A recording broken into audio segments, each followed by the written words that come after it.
Tutti, purtroppo, aggiungerei, conoscono le tre principali mafie italiane: Cosa Nostra, l''Ndrangheta e la Camorra.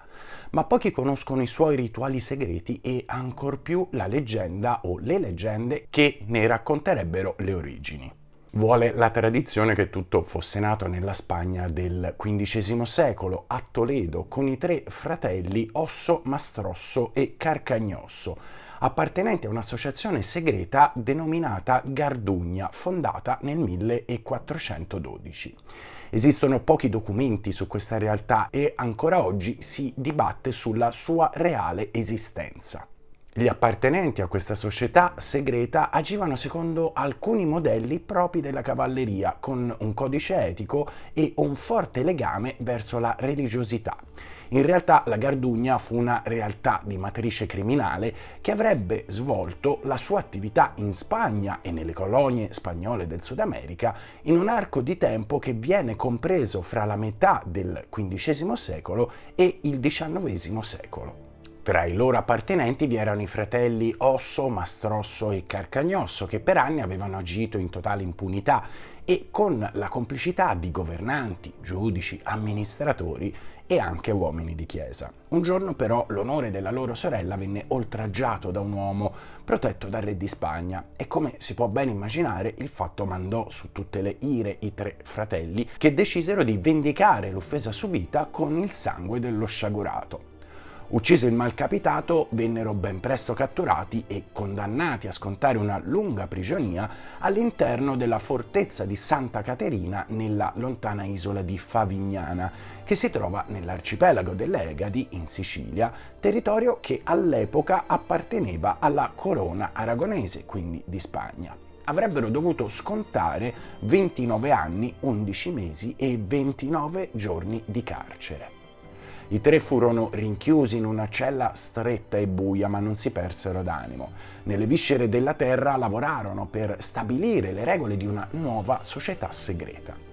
Secondo sempre la leggenda, dopo essersi fatti il segno della croce votandosi uno a Gesù Cristo, che dall'alto dei cieli crea e disfà, l'altro a San Michele Arcangelo, che con la sua spada e la bilancia decide sulla giustizia e l'ingiustizia degli uomini, e il terzo a San Pietro, che possiede le chiavi per aprire tutte le porte. Giurarono che insieme a tutti i futuri adepti sarebbero cresciuti e si sarebbero moltiplicati. Quando furono liberati dalle catene spagnole, i tre cavalieri si abbracciarono, giurandosi sul sacro vincolo della famiglia e della fede, reciproco rispetto e fedeltà.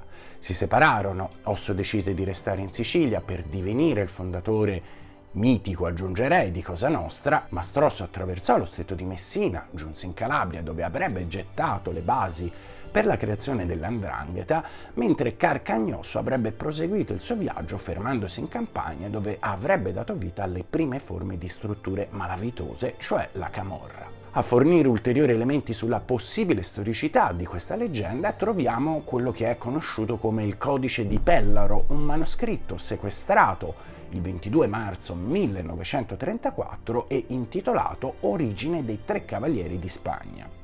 Al suo interno sono contenute le norme relative alla fondazione della società di malavita, come era chiamata, e quelle relative alla gerarchia che avrebbe regolato l'organizzazione degli affiliati. Nella realtà molti studiosi moderni hanno analizzato storicamente l'origine delle tre mafie e quello che è certo che è venuto fuori è che rapporti diretti o indiretti tra società segrete spagnole e organizzazioni criminali storiche italiane non ne sono mai state trovate. Una leggenda quindi quella di Osso, Mastrosso e Carcagnosso, che probabilmente è servita a creare un mito, nobilitando le ascendenze del crimine, nonché a costituire una sorta di albero genealogico con tanto di antenati illustri, se così si può dire. Altrettanto avvolta nel mistero è anche la setta segreta dei Beati Paoli, nata in Sicilia, a Palermo, con il nome di Vendicosi, intorno al XII secolo circa, e costituita da individui che si definivano vendicatori, giustizieri o sicari. Anche in questo caso non esistono certezze circa la sua esistenza. L'unica fonte a darcene una testimonianza è un testo del Settecento scritto da Francesco Maria Emanuele, marchese di Villabianca. È nata come vuole la Vulgata, come una reazione allo strapotere e ai soprusi dei nobili che amministravano direttamente anche la giustizia nei loro feudi.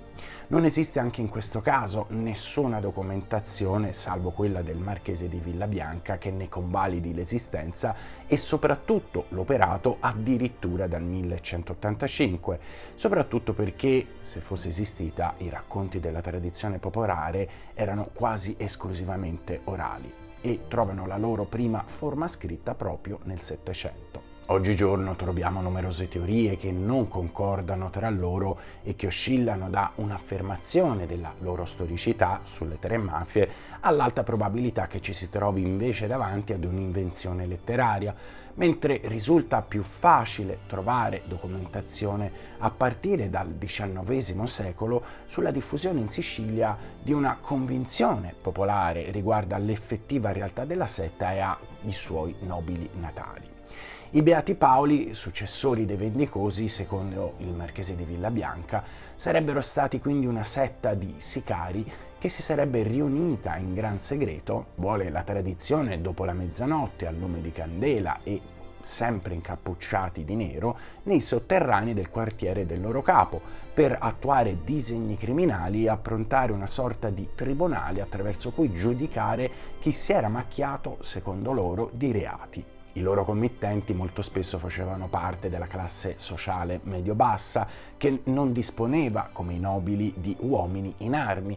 Spesso ci si rivolgeva alla congregazione per vendette personali e possedeva una indiscussa approvazione popolare. Circa l'origine del nome si è ipotizzato un collegamento con San Francesco di Paola, patrono del Regno di Napoli e Sicilia, che fino al 1519 era beato.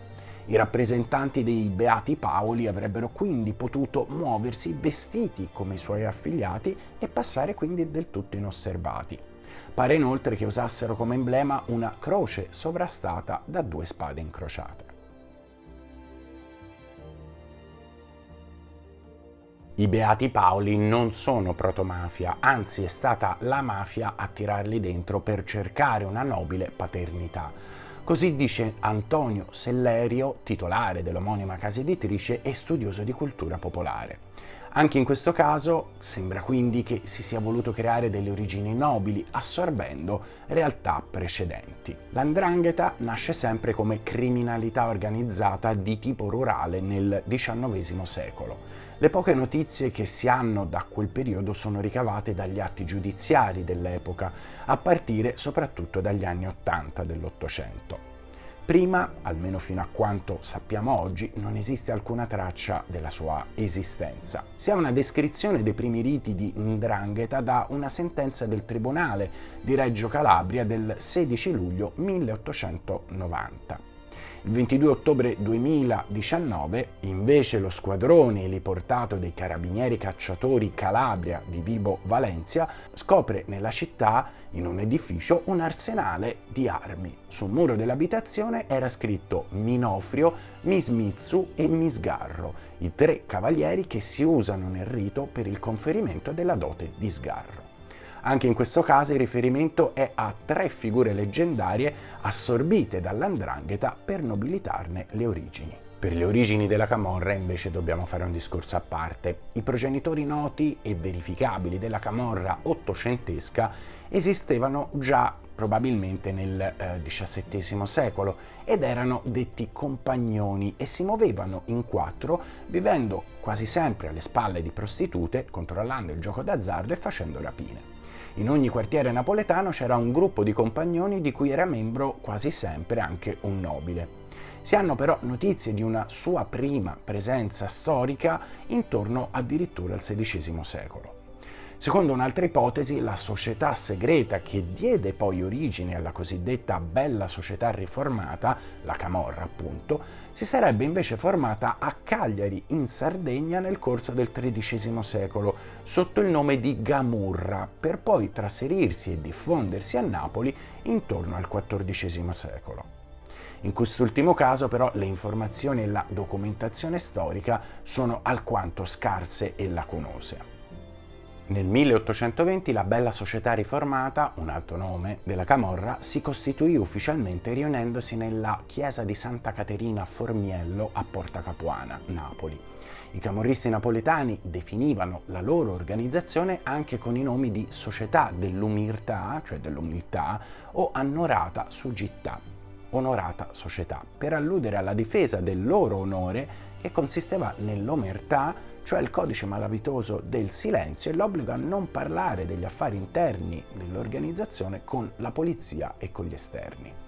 Come le altre mafie, la Camorra aveva i suoi rituali e codici segreti, non solo per farsi riconoscere tra gli affiliati, ma anche per poter operare segretamente e soprattutto commettere i loro reati.